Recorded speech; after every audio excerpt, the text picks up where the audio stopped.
ова издание. Бројот на заразени во некои држави во САД поголем и до 13 пати од официјалните податоци. Како Москва го користи Балканот за ширење на влијанието врз Европа. Изведничките кампови и летувањето во шатори стануваат се поатрактивни во време на коронавирус. Ќе ви кажеме повеќе. Останете со нас. Поздрав од Вашингтон. Јас сум Тоша Огњанов, вие го следите Newsflash на Гласот на Америка на македонски јазик. Пред да ги презентираме денешните теми, погледнете ги вестите на денот.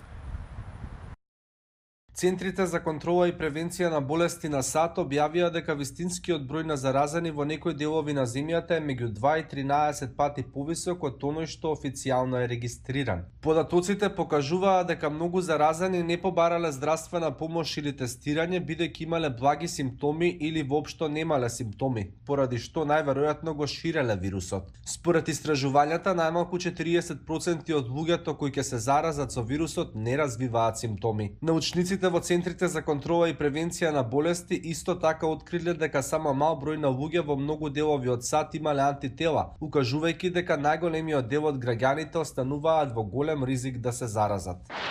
Соединетите држави наредија да се затвори кинескиот конзулат во Хјустон, Тексас. Во изјавата објавена рано наутро од страна на портпаролката на Стейт Департментот Морган Ортагус се вели дека наредбата за затворање на конзулатот е издадена со цел да се заштити американската интелектуална сопственост и американските приватни податоци.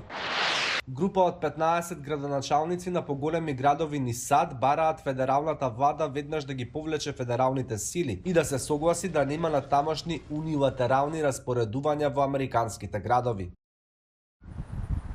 Москва користи различни стратегии за ширење на своето влијание врз Европа преку Балканот. Ова беше истакнато на презентацијата на извештајот од Центарот за стратешки и меѓународни студии во Вашингтон. Настанот го следеше Никола Крстики.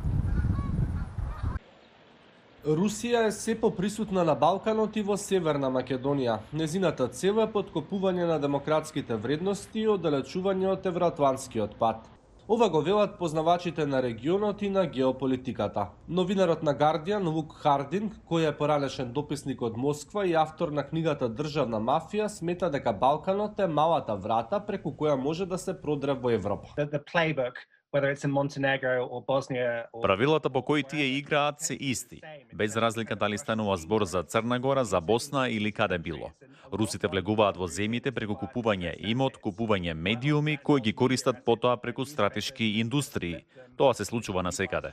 Мора да бидеме внимателни. Со ова се согласува и амбасадорката на Обединетото кралство во САД и поранешна представничка во Обединетите нации Керен Пирс. Таа вели дека општествата во Западна Европа се поотпорни на обидите за влијание поради појаките државни институции и подолгата демократска традиција. Па затоа Москва го насочува влијанието кон исток и југоисток. Засега обидите за мешање во регионот и не се баш успешни, но Русија не се откажува така лесно. They've tried this coup in Montenegro that failed. They've tried meddling in Macedonia, that failed. Се обидоа со државен удар во Црна Гора, не успеа. Се обидоа да се мешаат во Македонија, не успеа. Сето тоа е добро. И Европската Унија и НАТО се вклучија да им помогнат на овие земји да ја зголемат својата отпорност преку програмите за поддршка и преку патот за членство. Таа смета дека поддршката за регионот не смее да запре, дека на државите мора да им се помогне со воени, безбедносни и економски обуки, а особено со јакнење на институциите. We've got to keep strengthening. Мора да продолжиме да ги јакнеме врските со овие земји преку Европската Унија, НАТО и ОПСЕ. Мора да им помогнеме да бидат потранспарентни во нивната легислатива, во справување со перењето на пари. Последната анализа на Центарот за стратешки и меѓународни студии од Вашингтон покажува дека пандемијата на COVID-19 е нова можност за влијание на Москва во трети земји. Главната руска тактика е ширење дезинформации, најчесто преку лажни профили и страници на социјалните мрежи кои споделуваат неточни извештаи и теории на заговор. Целта е да се збуни јавноста и да се поткопаат напорите на здравствените власти за справување со вирусот. Во време кога туристите и натаму избегнуваат да престојуваат во хотели, извидничките кампови добиваат се поголема популарност. Еден камп во Струга нуди можност и за активен туризам. Мики Трајковски беше во посета. Наместо престој во хотел или луксузен апартман, ноќевање во дрвени куќерки или шатор, од место кое доскоро се користеше исклучиво за активности на извидниците од земјава, сега извидничиот камп во Струга нуди можности за еден поинаков одмор, активен односно авантуристички туризам. На гостите им се нудат 30-тина најразлични можности од велосипедска тура околу Охридското езеро, рафтинг на реката Црни Дрим и ловење на риба, па се до курсеви и дегустација на локални специјалитети. Беа идентификувани можности за нуркање, за возење, за изнајмување на кајак, кану, за веслање, возење на велосипеди, значи изнајмување на велосипеди, планинарски тури, исто така планинарење и преживување во природа. Чи тука ги вклучувме параглайдерите. Вклучивме членови на нуркачки инструктори нуркачи кои што би можеле да дадат обука за нуркање. Ниту пандемијата од COVID-19 во која се најдоа среде реализација на проектот финансиран со средства од Европската унија и Светска банка не ги попишмани да направат нешто ново. Единствено од првичната идеја фокусот да бидат пред се странските гости, кампери или велосипедисти, актуелната ситуација ги натера првата година да се фокусираат на домашните гости. Последниве 10 години е зачестено присуството на туристи кои што поминуваат одредено време на овај нашиот дел од крајбрежјево. Меѓутоа, она што им се нуди е само место каде што можат да го паркираат своето возило. Поентата беше да туристите кои што доаѓаат овде да имаат еден активен одмор. Видеме на интернет имаше слики од кампчето и бенисајен си сакавме да видиме како е. Денеска возиме велосипеди беме до еден манастир некаде околу 5 км оддалечено тука.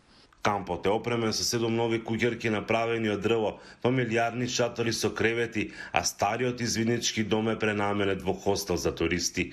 Од Струга за гласот на Америка, Мики Трајковски. Телетерапија. Нов начин за психолошко советување на пациентите во време на пандемија. Погледнете како изгледа тоа во пракса.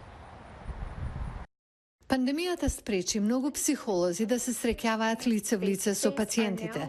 Тие услуги сега се нудат исклучиво онлайн. I'm Dr. Marie Fang. Јас сум доктор Мари Фанг, психолог од Сан Хозе, Калифорнија. Hi Vanessa, how are you doing today? There are many advantages to teletherapy. Телетерапијата има предности. Има возможува на многу луѓе пристап до менталната здравствена грижа, што инаку би ја немале или за да ја добијат треба да ризикуваат.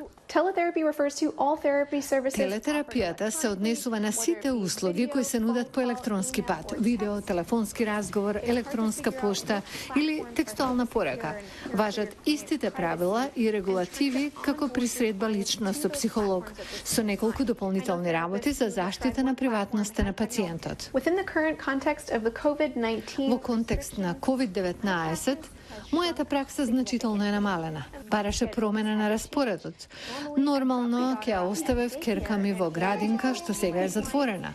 Работам со редуцирани часови. Слушам дека и поголем дел од моите колеги го прават истото. Веќе гледаме големо влијание од COVID-19 врз менталното здравје, особено оние кои се затворени дома. Се чувствуваат како во стапица, особено во нефункционални домакинства. Забележуваме големо зголемување на анксиозноста кај многумина. Од друга страна, не секоја платформа одговара на секого. Понекогаш треба да пробаме 2 или 3 пред да ја најдеме најадекватната. Всушност, најголем предизвик за моите клиенти е приватноста, додека е во сила задолжителната мерка за седење дома.